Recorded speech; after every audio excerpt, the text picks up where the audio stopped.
The First Minister, Your Majesty. The First Minister met the Queen at Holyrood Palace today. Lovely to see you. There were even presents for the Queen's Platinum Jubilee. That must be whiskey. This is whiskey. It is a limited edition. It's not the 1603 Union of the Crowns Nicola Sturgeon wants to leave, it's the 1707 Union of the Parliaments. Prime Minister's questions. Scotland's First Minister has set the date and started the campaign. The Prime Minister is at the NATO summit in Madrid, leaving his deputy to take questions in the Commons. In the weeks and months ahead, we will make the positive case for independence.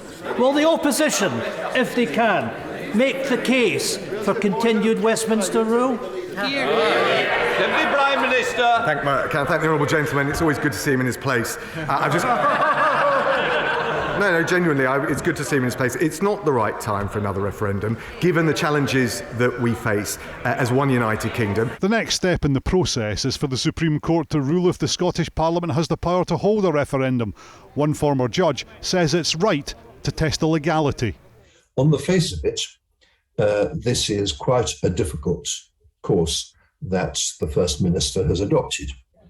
It's difficult because the Scottish Parliament she needs legislation in order to have a referendum. The Scottish Parliament has no power to legislate on what are called in the Scotland Act reserved matters. Reserved matters include the constitutional relationship of Scotland with the rest of the United Kingdom. There is quite a high chance that the Supreme Court will decide that the bill is not within competence.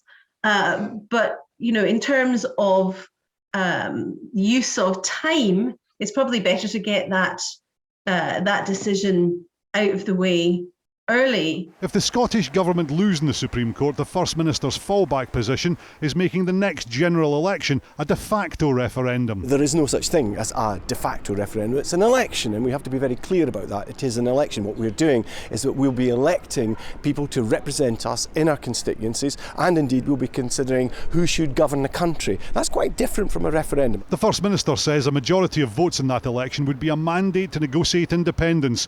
But if the UK government won't agree to another referendum, it's hard to see them agreeing to that.